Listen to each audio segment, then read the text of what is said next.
Yeah, we can watch the coffee video now. I uncovered FTX tried to hide billions of dollars in fraud, and now their ex-CEO, Sam Bankman-Fried, is trying to convince everyone it was an accident. He isn't such a bad guy. He just got in over his head. And it doesn't help that a lot of media outlets are trying to corroborate that, like, no, SBF's probably right. It wasn't fraud. In fact, it was other reasons, which is so stupid. So fucking stupid. And already there are financial commentators like Kevin O'Leary willing to vouch for him. I just think he's a very interesting individual. Over time, we'll peel this onion, find out what happened. I don't think that guy has an evil bone in his body. Now, it may not surprise you, so but Kevin sweet. O'Leary is a paid spokesman for FTX. But even unpaid sources have parroted his claims. Take, for instance, the New York Times. They quote SBF saying he was just distracted, and that's why FTX fell apart. Quote, had I been a bit more concentrated, that would have allowed me to catch on to what was going on the risk side. That's right, guys. If he only hadn't played League of Legends, he might have noticed he was stealing customer money. Bronze 3 for life. He has over 1,000 games in Bronze 3. Dude sucks. He's fucking trash. He shouldn't play League. He should quit. Now, of course, the New York Times was roasted for their uncritical take on Sam, as was Kevin O'Leary. Yep. But even respected financial journalists that I personally like Matt Levine of Bloomberg, have recently floated theories around that maybe this is fraud, but maybe not. Quote, I don't want to minimize the likelihood of intentional fraud and theft, but I want to say that the story of FTX also reads like what would happen if you and a few college friends set up a gigantic international financial exchange. Your friends are traders and engineers, not accountants and compliance officers. They're running a huge exchange and are too busy for paperwork. They move fast and break things. Now, stories like that, to me, leave me wondering, well, was this fraud at all? Or was it just a couple of college grads who didn't know the value of an accountant? Could be either one, right? And I don't think so. I don't think in any world this is just like a whoopsie-daisy. Nothing nefarious here. We're just so silly. We're young and silly, and my girlfriend likes Harry Potter, but she knows what she's doing, so I've wired $1 billion over there. It was just a silly mistake. Because anyone in the media specifically believes that Sam isn't a fraudster, besides Kevin O'Leary probably. There's some Zimlar purple in the prime, Gary. Legal reasons not to explicitly call someone a fraud, but I still think it's relevant to address these ideas and narratives either way. Because you can be certain this is going to be SBF's defense. He may have been dumb, he may have been negligent, he may have made some mistakes, but he isn't a criminal. He already came out and said it once. I effed up twice. But instead of mentioning fraud, he says it's because of poor internal labeling that FTX fell apart, which I mislabel things all the time. And in a way, that's a compelling, simple explanation. Don't attribute I just don't think so. Attribute to stupidity. Well, that's fair. Case, that's a fair point, don't attribute actually. to fraud what you can attribute to a polycule of 20-year-olds in the Bahamas getting in over their heads. That is basically what he wants you to believe. And so I'm here to answer that question. Could it possibly be that FTX is just a story of negligence? Well, the short answer is no. And the long answer is hell no. Since FTX unraveled, I've been speaking to Alameda insiders, FTX insiders, even people who called out FTX months ago, like short seller Mark Cohodes. And the one thing I'm positive of after all of it is that Sam is probably the greatest con man of our generation. No shot. The greatest con man of our generation can't even get out of Bronze 3? No. Sam is the luckiest con man of our generation because so many people were blinded by the crypto hype and FOMO and getting into FTX early to try and make as much money as possible off of this whole trend without ever fully understanding it. So they got tons of money quickly. I don't think he had any level of cunning. He was simply lucky. It's just because he was in the crypto space as it exploded and got a very strong position in it, which led to just tons and tons of money snowballing out of control. I think everything about SBF breathes that he's not some con man savant genius. Just a kid who got lucky. Now, if he was Silver 3, even Silver 3, maybe then I'd be a little more inclined to believe that he knows what he's doing and is some evil mastermind. But 1,000 matches in Bronze 3 of League? Nope. You're not convincing me of that. This guy's a fucking idiot that fell into this success. The only real question I have is why did it take us so long to find this out? Now, Thanks, as I Yusuf share the Galactus. evidence that supports this claim, bear in mind compiling a complete post-mortem on FTX is admittingly difficult. A paper shredder leaves behind better evidence than Sam Bankman-Fried. Sorry, I mean Fried. Well, not freed for long. He's going to probably be in jail soon. But until That was a sweet day cute arrives, section. just understand that I don't have the full story yet. Nobody does. Even the people who have full access to the back-end evidence are still puzzled. In fact, the main person tasked with handling the FTX bankruptcy process also handled Enron, which is the definition of complicated corporate fraud. So you'd think it'd be no big deal, right? Nope. FTX is worse than Enron. Quote, never in That's my career hype. have That's I seen pretty such cool. a complete failure of corporate controls. Not only that, he says that everything Welcome to he got crypto. from SBF in the way of evidence he has, quote, no confidence in, which, isn't great. This is probably because A, Sam has lied, and B, it sounds like everything in his empire was a mess. Allegedly, FTX was approving expenses with, quote, personalized emojis, and that Sam was communicating with disappearing messages that were set to auto-delete after, quote, a short period of time. A system used by innocent people every day. It's not him being a fraud and trying to hide things. This is just something that me and you always use. Fucking little dead man switch for all of our messages. Oh my god. Fucking unreal. Thanks to resub, Head It and Silver Spirit. It is so foul.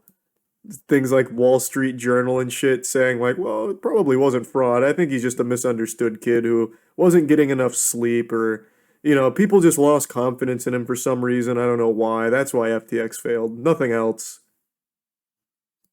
Not only that, Sam encouraged employees to do the same. So understand that we don't have a full picture of what happened yet, in part because, well, they deliberately... Oh yeah, to be fair, yeah, that's not a dead man switch is like something that sends out once someone's gone.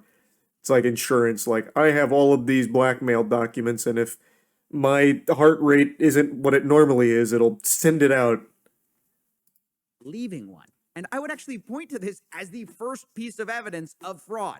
You don't show up to the scene of a crime with billions That's just missing, Snapchat. find out all the evidence is destroyed and say, oh darn, That's maybe true. they accidentally torched it. Unless you just save it. That in of itself is suspicious. And deleting your text messages and encouraging your employees to do the same, that just screams that you're hiding something. But even though they didn't leave us much to go on, there's still tons of breadcrumbs that lead us to the same conclusion. For example, take the corporate structure of FTX and all their subsidiaries. We've talked about this. It's incredibly complicated, but I'm supposed to believe that the guy who set this up is the same guy who didn't know it was wrong for him to take from one company and steal it. Isn't this the same guy whose parents are both compliance lawyers, sticklers for the rules? You're telling me that guy doesn't understand what basic fraud is? Incidentally, this is actually why Kevin O'Leary thought this was such a safe bet. I'm a paid spokesperson. Yeah, the compliance lawyers. FTX and a shareholder there too. And It's big both his equity for parents. Sam because he has two parents that are compliance lawyers. If there's ever a place I could be that I'm not going to get in trouble, it's going to be at FTX. Yikes. And yet, even after being defrauded, Kevin says, given the chance, he'd bet on Sam again. Oh my If you god. knocked on your door again. What a cock. Said, look, I failed in my last venture. I have a new crypto venture. I need money. Would you back him? That's a great question. No one's asked me yet. I think we can all admit, you can love him or hate him given what's happened, but he was one of the most brilliant traders. Oh, what in do the you crypto mean? universe. No, he wasn't the guy. What? Pardon? No, he really wasn't. His fucking get-rich-quick scheme was starting with $10 million. He had $10 million as a fucking kid.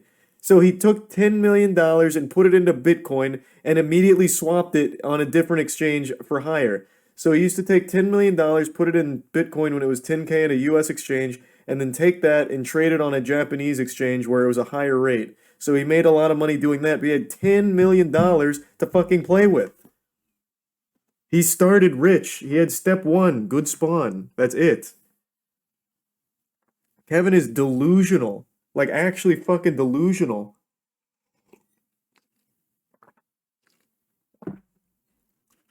Thanks to Tier 1 Fundy and the resub Stoopy, Olgerty, and Bin. He also built one of the most robust platforms. We used FTX actively. It was a very robust Thanks to resub platform Jojo. that allowed us to get information on a compliant basis. So I really like what he built. Would you back him? The answer would be yes. Unbelievable. I Loser. don't understand how they Fucking can't loser. admit they were fooled by SBF and just end up making fools of themselves. Now, there's another part of this story I want to talk about, which was, of course, the revelation that FTX, the exchange, and Alameda Research, the trading firm, were actually sharing customer funds. And there's been some talk of, well, maybe this was just a lack of compliance or accounting. But I want to suggest to you that SBF was not lacking anything. He purposely and deliberately profited from the vague relationship between Alameda and FTX. And the first sign of this was when I spoke to an insider at Alameda.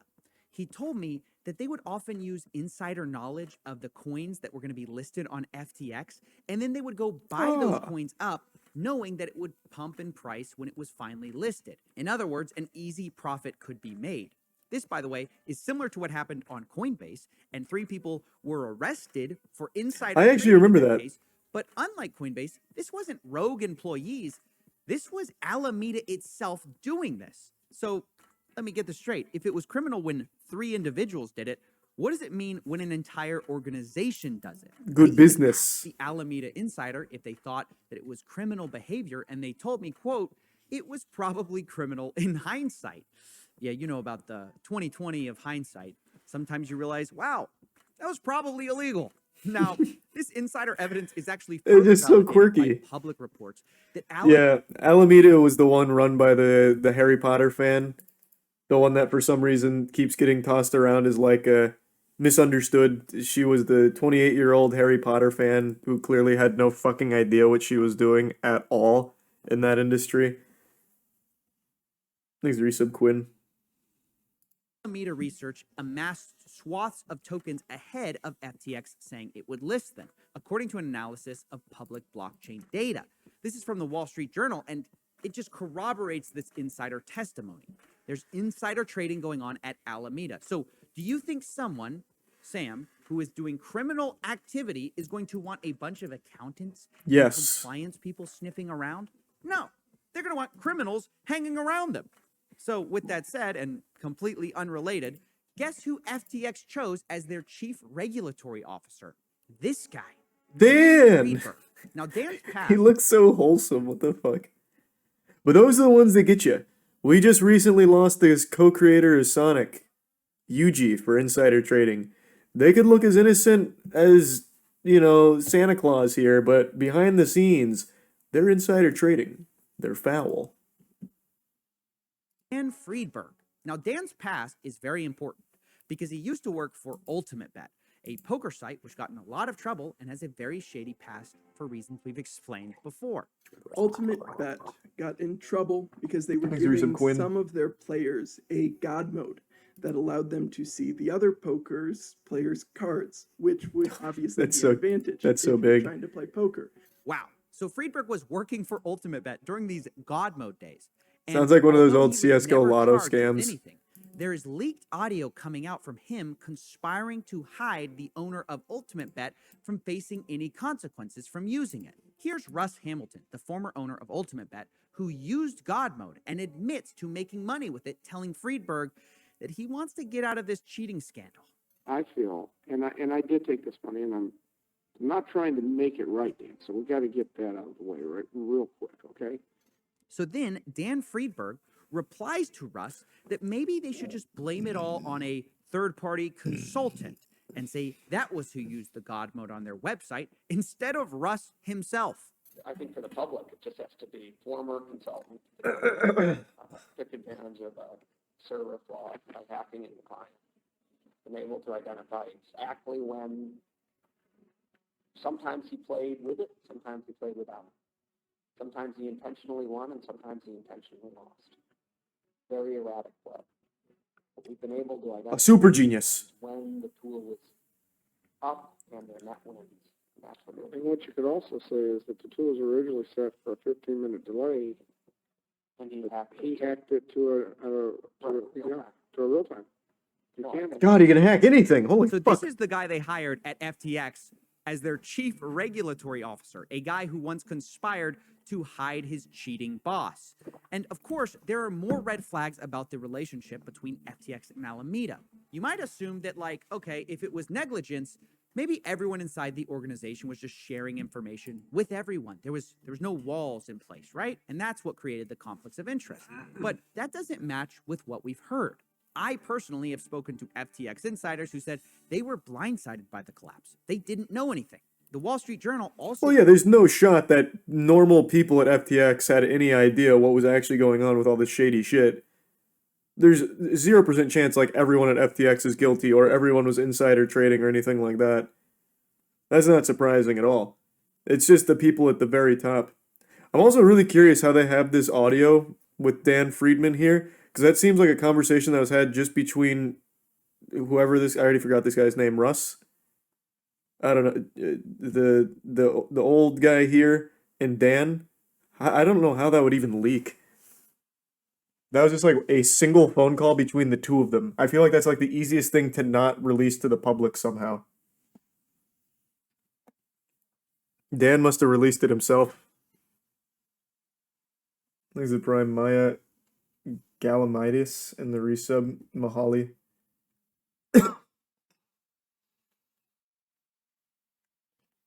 Room was bugged. I guess that's possible. Yeah, maybe. They were streaming the call. Yeah, they were doing it on Ultimate Bet.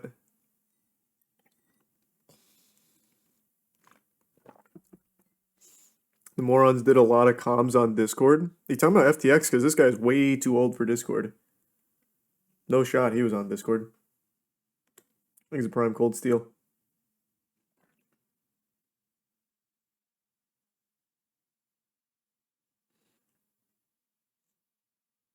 reports that FTX employees were completely in the dark, which corroborates that. So FTX employees had no idea what was going on at Alameda. Meanwhile, the Alameda employees, on the other hand, knew exactly what was going on at FTX. They had back-end access. So this relationship wasn't uncontrolled. It was one-sided. Back to the God mode analogy, it was almost as if they specifically set up their crypto exchange to be pilfered by their traders without anyone knowing. Almost like they had a back door. Oh yeah, they did end up building a back door. I forgot. Their CTO built a back door to Could have been a red hacker. flags. See, it's hard to call things like this accidents or negligence. It's literally designed to be hidden. Alameda had a one-way window into FTX to steal whatever they wanted from client funds. And I do mean steal, not misappropriate, not negligently lose, steal. But unbelievably, the way it's quoted in like the New York Times, you'd think this was some kind of loan they took out. A mark. It is so cute how they write about it. I've already talked about it like 3 times this stream alone. I love the articles that are being published about SBF and this whole thing. I don't know why it's so delusional, but they are somehow just sucking his whole dick about it. Like, no, it's anything but fraud. Literally anything but fraud. You're just not getting enough sleep. Not enough sleep. But now he's getting enough sleep.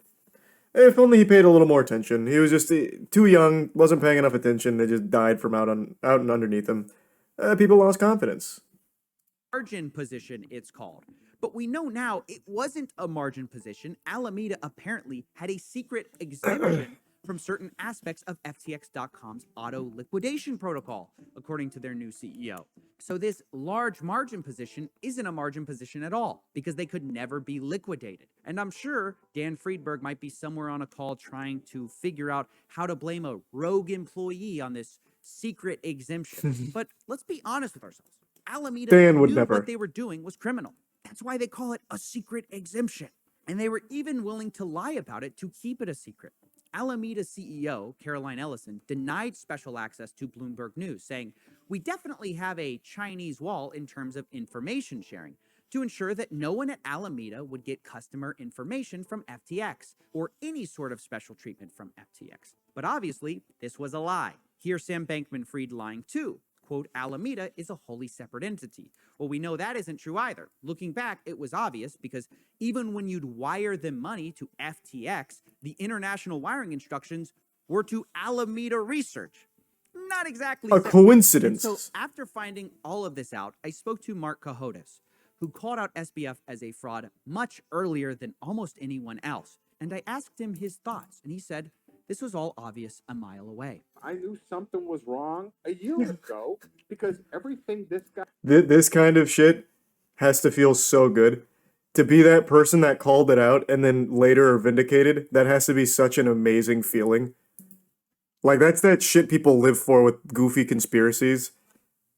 Like, that one high, that euphoric high. But this guy isn't just like a conspiracy theorist. He was like an actual smart guy who saw all the signs, all the writing on the wall, called it out, and then was proven right later on. That has just got to feel amazing. said, and you can play all his interviews back, nothing added up. You know, nothing. I mean, his interviews also never helped him. He openly admitted it was a fucking Ponzi scheme. He literally describes it as a Ponzi scheme and celebrated the fact. So it's not like the interviews were ever really, like, deceptive. People, for some reason, just wrote it off in order to continue to believe the delusion that they were being sold, this fantasy they were being sold. And Larry David. They didn't want to end up like Larry David, of course, as the FTX commercial made very clear. Added up. If people ask me a question, I will give them an answer or say, I don't know. I won't talk in a figure eight. You know, I won't answer a question with a non-answer again and again and again. Nothing this guy said has ever made a lick of sense. And if he would have come to my office looking for money, I would have told him to hit the bricks because nothing added. I mean, they didn't even figure out that his accountant's address was somewhere in the metaverse. Wait, At a minimum, you send out who the guy's auditor is and say, who's your auditor? Oh, they're talking about, so the person, or the entity that audited them in order to ensure they were legitimate was a goddamn meta auditor. It was a fucking company founded in the metaverse. The first of its kind. Just another fat L for the metaverse.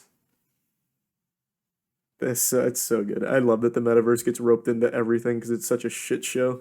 Auditor. My auditor's name is the Pep Boy, Manny, Mo, and Jack. Okay, what's his address? Chesterville. In the metaverse. Is this a joke? No, I'm being serious. Now, I know what you're thinking. Surely that can't be true that the auditor of FTX It is. located It in is the very metaverse. true. But checking their official bankruptcy filings, that is the case. And now, because Oh, fuck. That's not what I meant to click. It's even cuter because the metaverse that they're in is Decentraland. And Decentraland, as you may recall, is that billion-dollar flop.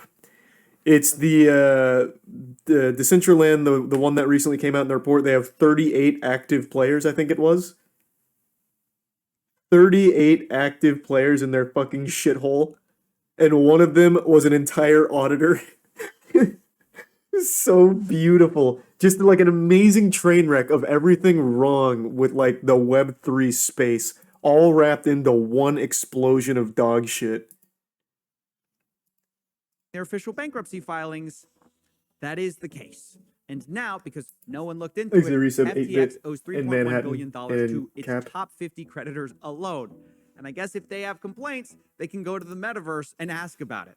I'm just kidding. Well, kind of. I actually don't think they probably take complaints in the metaverse. Either way, the question of was Sam Bankman-Fried a fraud is not much of a question at all. The real question is, why did so few people catch on early, and why didn't the media catch on sooner? I'm not sure. And why aren't they admitting it now? Political donations or this whole story about effective altruism.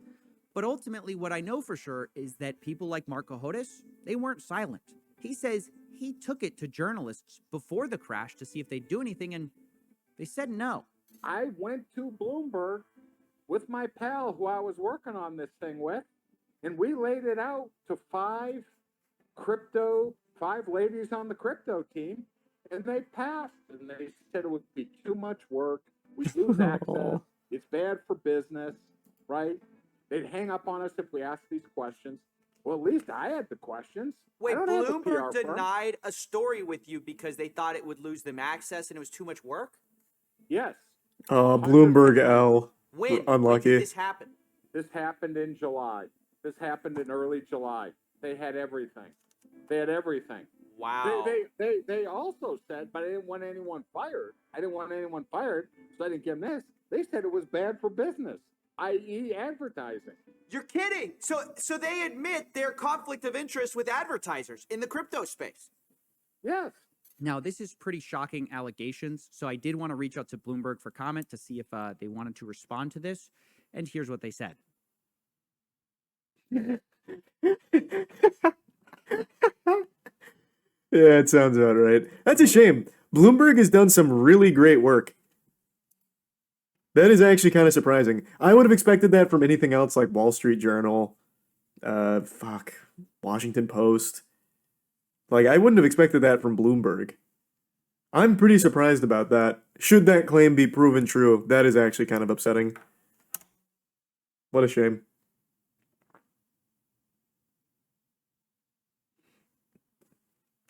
But yeah, I don't know why it was ever called into question whether or not this whole SBF FTX thing was the result of fraud. I think that should have been clear to pretty much everyone that's not just reading the Wall Street Journal. A complete top to bottom scammerooski.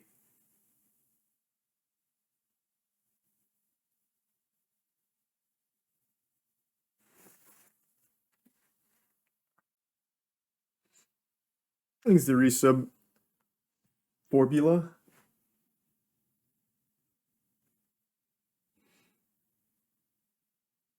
Bloomberg overall, I think, does more good work than bad work. Bloomberg was recently the publication that broke the story on Helena Taylor's misinformation, the whole Bayonetta 3 situation. Bloomberg's actually broke a lot of pretty important stories, like bigger stories. So hearing that they're pretty corrupt, well, at least their crypto team is corrupt, is a little surprising.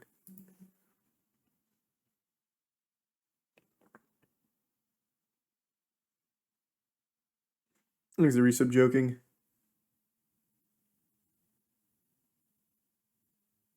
Bloomberg helps my stocks. I don't know about their stock advice. Maybe it's good, maybe it's bad. Thanks for resub crummy.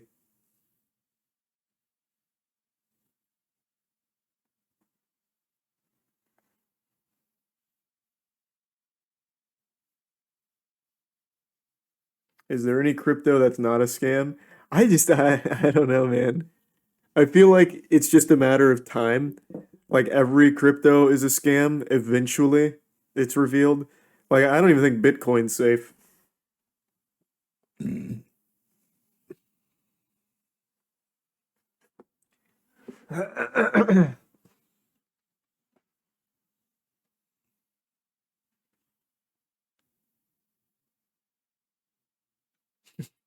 Soon, yeah. I don't know, man. The crypto space is just nothing but scams these days. It's rough. It's fucking rough.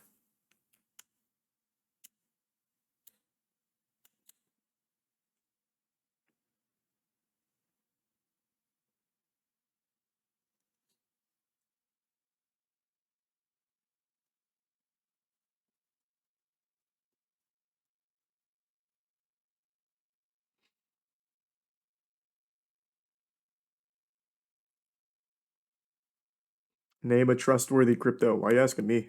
Clearly, I don't know. The only ones I would say probably aren't a scam are Bitcoin and Ethereum. Thanks for resub agonomics. But I feel like it's very possible in 5 years from now that shit gets rugged somehow. Like, there's just no fucking telling. Literally no telling.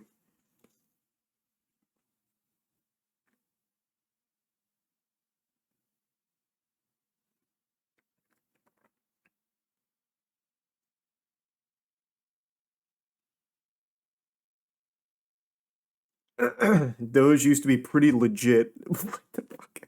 See, this is that shit I'm talking about. Doge was literally started as a meme. It is a celebrated meme that got big because Elon's such a shit poster. There's nothing legit about Doge. It is very openly a nothing burger that made people money from following Elon's shit post. It's not like a real thing. It was literally started on Reddit too. as just a meme.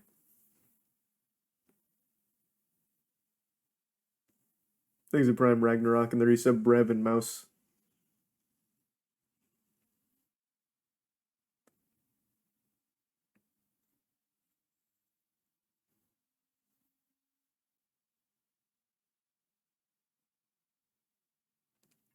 Thanks to the resub Heartless. 99% of people in here don't know what blockchain is.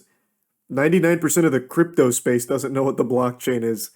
It's just a buzzword in order to get some quick cash and rug. Thanks to the resub Pablo and Mayo. And the Prime Jonason.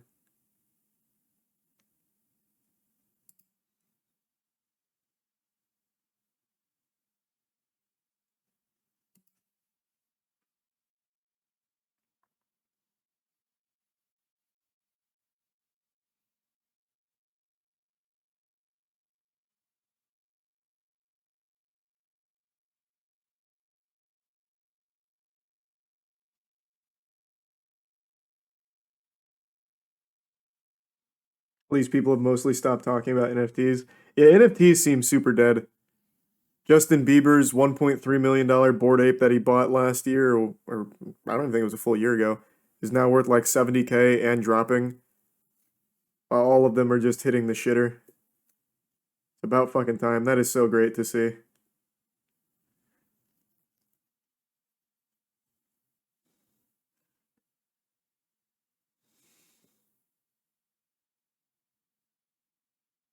Thanks to the resub Alex Step.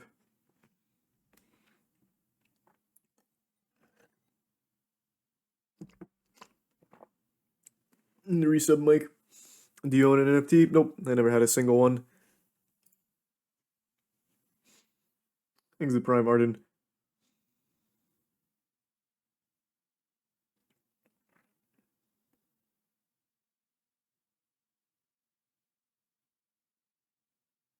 Wait, is that real?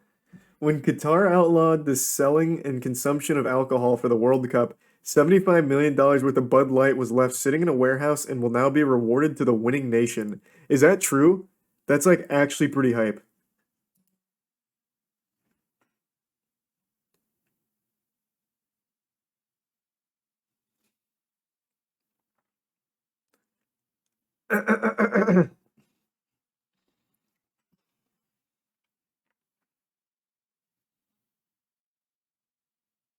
Bud Light's trash. Yeah, it's still trash piss water, but like that's still a cool prize. $75 million worth of beer to the winning nation. Imagine Wales wins somehow. Can you think of what that would do to Wales?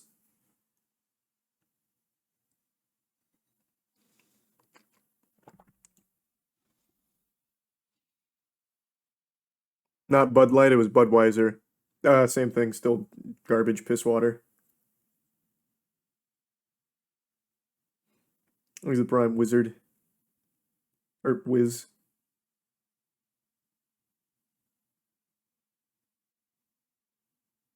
And the Bit Sweeper.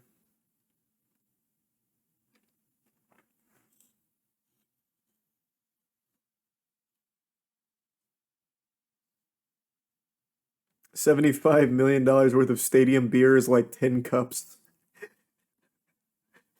It's so fucking true, holy shit. That man did the conversion.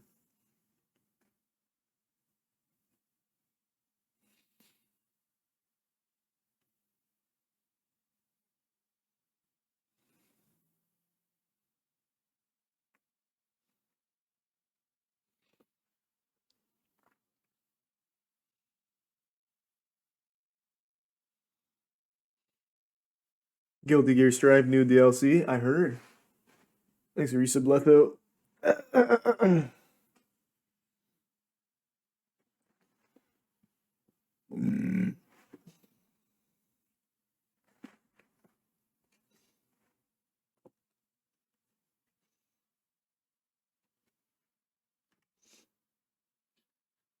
me try out Evil West today. Not today. I'll try it out this week, though. I'll give it a whirl.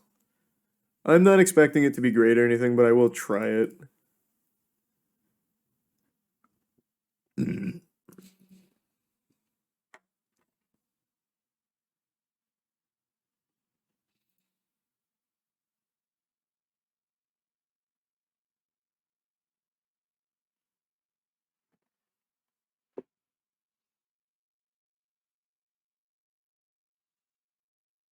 Thanks for the 5 gift subs, Leto.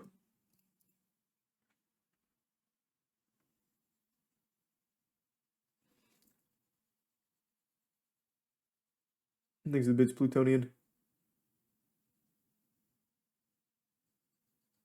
I don't even know what that means. Will you stream it? What, Evil West? Yeah.